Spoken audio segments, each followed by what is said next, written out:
네, 안녕하십니까. 자, 먼저 뭐부터 보여드릴까요? 네, 볼 게 많은데, 먼저 비트코인이 이제 많이 폭락을 했죠. 비트코인 그 차트인데요. 이제 주봉 차트, 일봉 차트인데요. 예, 전날 이제 많이 폭락을 했습니다. 음, 이게 이제 그 주가 추세 볼 때 그 기본적인 건데, 그 하락을 많이 하고 이제 반등을 했을 때 그때가 좀 중요한데요.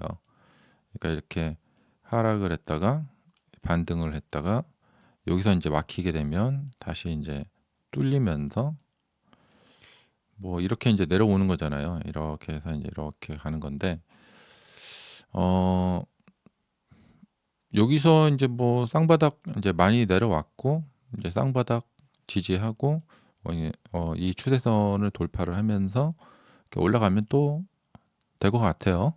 예, 이건 일단 이제 일봉 상태이고요. 자, 이제 문제는 저번에 이제 11월 달에 말씀을 드렸지만 이미 그 장기 추세가 깨져버렸기 때문에 이런 추가 폭락은 어쩔 수가 없는 상황이었고요. 장기 추세를 보시면은 이미 이 그러니까 보통 주가라는 것은 저점을 올리는 거거든요. 이렇게. 예. 저점을 올리는 이렇게 연결을 해보면은 자, 이게 저점을 계속 이제 올려가야 되는데 여기서 또 고점을 돌파하고 또 저점 올리고 이렇게 가야 되는데 여기서 이제 이게 깨져버린 거죠. 예, 이 지점이 이제 그 이제 붕괴되는 그런 포인트였고 그래서 장기 추세가 깨진 거는 뭐냐면 결국에 이제 장기 추세에 맞는 조정을 한다는 거예요. 음, 그렇기 때문에 뭐 잠시 이렇게 살짝 내렸다가 가는 게 아니라 좀 조정이 깊어질 수 있다. 그래서 이제 좀 더 그 추가 폭락을 추가 하락을 좀 염두에 두고 있어야 된다. 이렇게 생각이 됩니다. 그러니까 뭐 일봉상에서 이렇게 가다가 이렇게 좀 깨지더라도 여기선 일봉상에서는 또 뭐 이렇게 가거든요. 근데 이것은 좀 장기 추세이기 때문에 이게 깨졌기 때문에 좀 약간 더 추가적인 여기 지금 아직 좀 그 영역이 남아 있거든요. 자, 근데 이제 이렇게 이제 그러니까 22년도 같은 경우에는 조정다운 조정을 마무리하고 바닥을 찍고 이렇게 올라왔잖아요. 근데 여기서는 이제 그거죠. 이렇게 내려가야 합니다. 예. 한 4만 불 정도까지는 내려가야 되는데 그래서 이렇게 22년도처럼 다시 이렇게 해서 이렇게 올라오면 되는데 중간에 이제 지지가 되는 경우가 있어요. 그러니까 내려가는 코스인데 거기를 가지 못하고 여기서 이렇게 해서 가야 되는데 여기서 딱 커팅 당하는 경우가 있습니다. 그러면 이제 이게 이제 어떻게 되냐면 여기서 이렇게 반등을 좀 주다가 그러니까 결국에는 이제 헤드 앤드 숄더형이 만들어지는 거죠. 이렇게 해서 그러니까 결국에 이 매물대를 돌파를 할 수 있을까? 이렇게 되는 거죠. 그래서 이쪽에서 반등을 줄 때 거래량은 작을 거고 자신감이 없는 거예요. 여기를 돌파를 할 수 있을까? 이렇게. 예. 음, 그래서 애시당초에 많이 하락을 하면 안 됩니다. 예. 그럼 나중에 반등할 때 괴롭습니다. 네. 이게 지금 테슬라 차트도 비슷한 문제에 걸려 있습니다. 어, 테슬라 차트 이제 비슷한 문제인데 일봉 상황에서 보면은 지금 여기 이제 매물대가 아주 두텁게 이제 자리를 하고 있습니다. 지금 이제 당면한 과제는 어, 이제 한번 빠진 건 어쩔 수가 없고 이제 여기서 약간이라도 쌍바닥을 만들었기 때문에 이제 지지를 좀 생각을 하고 이제 올라가 줬으면 하는 바람이죠. 이렇게. 그러니까 비트코인 차트하고 비슷한데요. 이렇게 좀 쌍봉을 만들어 놓고 거의 한 2달 가까이 엄청나게 많은 거래가 이루어졌기 때문에 여기 지금 물려 계신 분들이 엄청나요. 근데 이 매물대를 이제 돌파를 할 수 있을까? 이것을 인제 염두에 두고 봐야 되는데 좀 냉정하게 보자면 돌파가 쉽지 않습니다. 예. 그 두터운 매물대를 한 방에 돌파를 하려면 이게 쉽지가 않습니다. 음. 그리고 인제 위치 자체가 이렇게 많이 올라와 있는 상태고 예. 그러니까 이렇게 내려와서 여기서 만든 이 매물대를 여기서 인제 이렇게 돌파를 하는 거 있잖아요. 이 매물대를 돌파하는 것은 이것은 뭐냐면 예 쉽다기보다도 그래도 가능해요. 예. 왜냐하면 이 이전에 요쪽에서 물려 계신 분들이 많기 때문에 여기 공간이 비어 있죠. 예. 근데 지금은 인제 여기가 이제 매물이 이렇게 되게 인제 두텁게 되어 있고 어 그리고 지금 가장 두려운 것은 인제 한 달 뒤에 있을 인도량 발표입니다. 연일 지금 계속 그 유럽에서 판매량 이야기가 계속 나오고 있는데 포르투갈 지금 유럽 경제 사정이 안 좋은 것 같아요. 그 뭐 또 전기차도 좀 그런 것 같고 지금 중국에서도 전기차 시장 자체가 조금 지금 정체되어 있다.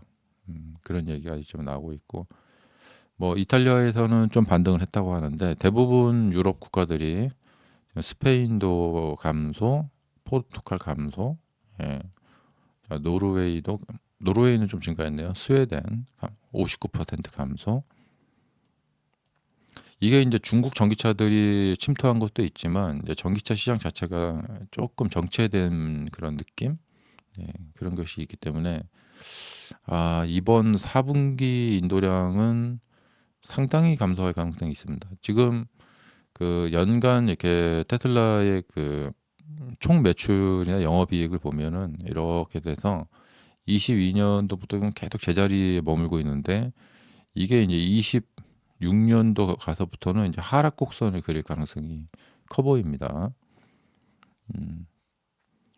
그다음에 지금 한국의 모델 S하고 X의 그 FSD가 이게 풀렸는데 굉장히 환호하는 영상들이 많이 올라오고 있는데 어 항상 쪼끔 좋으면서도 답답한 게 뭐냐면 제가 생각하기에는 FSD는 그러니까 저번에 작년 4 월에 그 무료 배포 무료로 어 그 사람들에게 한번 사용할 수 있는 기회를 줬죠.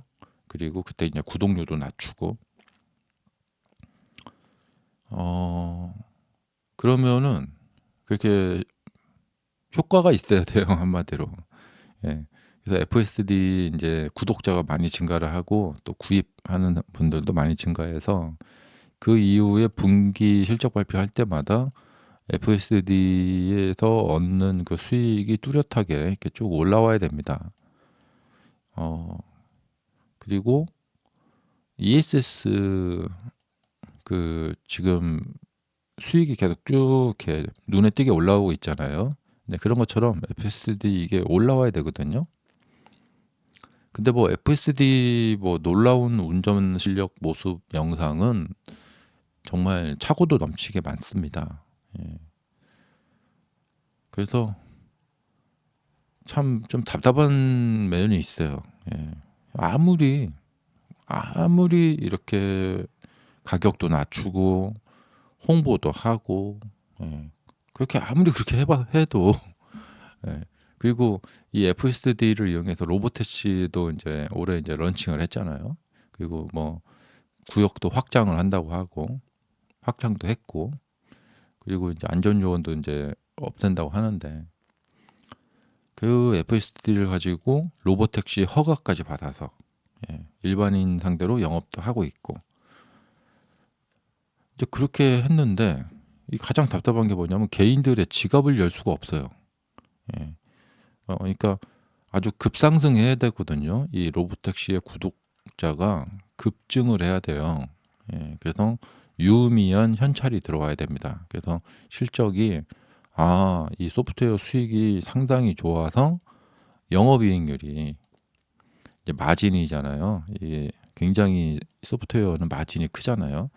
그래서 영업이익률이 굉장히 인제 좀 회복이 되는 그런 모습이 뚜렷하게 나타나야 되는데 더 기다려 봐야 되나? 언제까지 기다려야 되나? 예. 답답한 노릇이죠.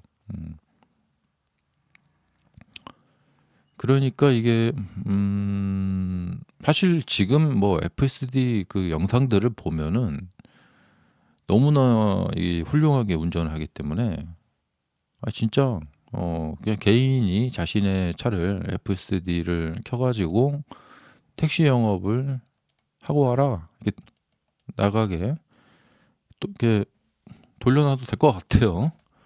예. 그렇게 된다면은 그때는 FSD를 엄청나게 많이 인제 구입을 해서 이 개인이 택시를 해서 투잡으로 이렇게 또 차도 많이 구입을 하고 이런 상황이 저는 제일 좋을 것 같아요. 예. 근데 이걸 좀 애매합니다. 예. 그리고 주가에도 인제 한국에서 FSD가 풀렸다 그러면은 한국 한국 시장 별로 쳐주지 않는 것 같아요. 왜냐하면 이 우리나라 S하고 X가 한 24,000대 그 정도 된다고 하는데 24,000대에 이분들이 뭐 100%다 FSD 구입을 한 것도 아니고 얼마 안 되는 돈이다 이렇게 생각한 것 같습니다. 음. 그러니까 이것이 언젠가는 빛을 볼 날이 올 것 같기도 한데 예. 그러니까 뭐 가령 뭐 포드나 GM에서 예. 아주 많은 이제 돈을 주고 FSD 사용 좀 합시다 하면서 좀 가서 가져가서 쓴다든가 그래야 되나 참. 그래서 FSD가 운전을 잘하는 모습을 더 잘하는 모습을 보면 볼 때마다 왠지 속상한 거 있죠. 예. 아유 저러면 뭐 하나. 팔리질 않는 걸. 네. 언젠가 좀 예. 그래서 이게 인제 앞으로 계속 보조금이 사라지고 뭐랄까 신차 효과가 없잖아요 테슬라는. 벌써 지금 뭐 사이버 트럭이나 주니퍼나 신차 효과는 사라졌고 인제 매출이 감소할 텐데 이 감소를 어떻게 막아줄지. 예. 그리고 뭐 매출에 따라서 주가가 움직이기도 하지만 또 다른 요소로 주가도 많이 움직이는 주식이 또 테슬라이기 때문에 또 뭐 다른 호재로 지금 그러니까 당면한 과제는 이걸 뚫어야 돼요. 예. 그래서 여기서 한 단계 더 이렇게 올라가야 돼요. 그리고 나서 거기서 좀 조정을 해도 그건 괜찮죠. 예. 왜냐하면 지금 여기 매수하신 분들이 밑에 매수하신 분들이 다 수익을 낼 수가 있기 때문에 그건 괜찮은데 여기서 떨어지면 여기 물린 분들 여기 물린 분들 뭐 정말 난리 나죠. 자 그래서 좀 일봉상에서 보면은 이 매물을 좀 돌파하기가 이게 좀 쉽지가 않고요. 예. 현재 이쪽 모습에서도 뭐 딱히 뭐가 없습니다. 근데 보통 이런 경우에 인제 돌파를 한다면은 여기 거래량이 인제 좀 감소하고 있는데 다시 거래량이 이게 한번 크게 증가를 해야 돼요. 그리고 빅 호재 어떤 큰 호재가 나오면서 여기를 단번에 돌파를 해야 돼요. 그러면은 이 장기 이평을 지지받고 이렇게 올라가는 이런 좋은 모습으로 갈 수가 있습니다. 음. 보통 인제 이렇게 돼서 인제 가면은 이제 이런 식으로 인제 급등을 하게 되면 거기가 고점이 되는 경우가 많습니다. 예. 그리고 이렇게 해서 인제 이렇게 인제 헤드 앤드 숄더형 지금 비트코인 차트처럼 인제 그렇게 되는 건데 예 이렇게 되는 건데 올라가도 문제고 안 가도 문제고 하긴 합니다. 예.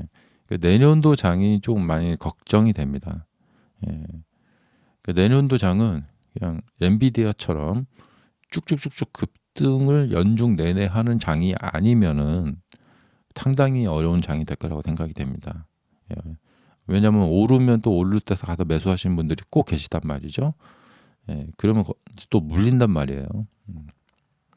요번에 이 상승할 때 여기서 계속 이렇게 상승할 때 얼마나 좋은 뉴스들이 많았어요. 근데 이렇게 해서 막 매수들을 많이 하셨단 말이죠. 그 금리 인하와 그 어떤 기대감 이런 게 굉장히 많단 말이죠. 그리고 인제 금리 인하 코스에 들어갔기 때문에 그 어떤 면이 또 있냐면 지금 대출을 받으려고 하시는 분들이 급하게 대출을 받을 이유가 없어요. 내년에 되면 금리가 더 한 1% 정도 더 떨어지기 때문에 그럼 내년에 가서 대출을 받자 하면서 현재 대출을 머뭇거릴 수 있다는 얘기예요. 그러면 금리 인하 효과가 나타나려면은 좀 시간이 걸린다는 거죠. 그 내년 이제 금리 인하가 완전히 인제 더 이상 금리 인하를 안 한다 할 때까지 떨어지면은 그때 가서 인제 최저금리의 대출을 받으려고 하는 사람들이 많을 것 같고 어 어쨌든 뭐냐면 시장에 돈이 넘쳐나야 돼요. 이 세상에 미국에 돈이 넘쳐나야 되는데 지금 일본에서 금리를 인제 올리려고 한다 이런 시사하는 발언들이 있어서 이게 인제 또 시장을 흔드는 그런 모습이 될 것 같은데 우에다 총리가 12 월에 금리 인상을 시사했지만 음 뭐 이런 얘기가 나왔고 어쨌든 이 금리를 인상 그러니까 일본의 금리 인상 논란이 겹친 현 상황. 예. 어 자 근데 다카이치 총리는 돈을 풀려고 하고 있고 그럼에도 불구하고 인제 그 우에다 총재는 이 금리를 인상하려고 하고 있고요. 그러니까 미국의 금리는 떨어지고 일본의 금리는 올라간다. 그러면 지금 엔캐리 트레이드 상황이 깨지는 거죠. 예. 그렇게 되면은 인제 미국 시장 쪽에 계속 인제 들어가던 이 일본 쪽의 자금이 인제 좀 약화가 될 가능성이 있죠. 어 그래서 이번 12월 18 일인가 그리고 미국은 12월 10일 이 금리 결정들이 있는데 요 금리 결정들에 따라서 인제 좀 시장에 좀 상당히 충격이 올 것 같아요. 이거에 따라서 많이 변동이 있을 것 같고 음 지금 12 일에 금리 인하는 거의 결정적인 상황이 아닌가 생각이 드는데도 다소 여기서 좀 뭔가 좀 인제 만약에 문제가 발생된다. 다들 지금 10일 날 금리 인하할 거다라고 생각하고 있는데 만약에 동결을 해 버린다. 이거 상당히 충격이 올 것 같아요. 음. 음 그래서 지금 사람들이 쪼끔 이렇게 언론에서도 이거 당연히 금리 인하 확정 아니야?" 이러고 있는데 "아직 한 8일 남았다." 이러고 있는 것 같아요. 그다음에 이번 금요일에 인제 PCE가 발표됩니다. 예. 그리고 그다음 주에 인제 음 이제 금리 결정이 있죠. 그래서 이번 금요일 PC 발표가 인제 또 중요한 상황이 될 것 같고요. 근데 지금 80%가 넘어가는 확률로 금리 인하 확률이 뜨고 있는데 이게 며칠 사이에 급격히 변할 가능성은 좀 적어 보입니다. 자 과연 테슬라는 이 매물벽을 돌파를 할 수 있을지. 이게 매물벽을 돌파를 못 한다면은 반등해서 여기서 인제 천장에 머리를 꽝 찌고 다시 떨어지면 굉장히 크게 떨어질 가능성이 있습니다. 이것을 조심해야 됩니다. 인제 작년처럼 이렇게. 그 작년에 지금 여기에 해당되는 거죠. 그래서 여기도 이렇게 올라서 신고가 여기를 돌파하고 신고가를 갔어야 됐는데 어 이제 딱 그 상황이에요 지금. 예 한번 빠졌다가 좀 반등하고 있는데 여기서 머리에 헤딩 맞고 떨어지면 큰일 납니다. 예 여기 깨지면은 이렇게 떨어지죠. 그리고 요거를 이렇게 돌파를 이렇게 해서 이렇게 가느냐. 예. 자 이게 지금 가장 큰 관점이고 연구 대상이다. 어 근데 인제 뭐 제 생각을 말씀드려 보자면은 지금 상황은 계속해서 급등은 좀 쉽지 않아요. 음. 네. 감사합니다.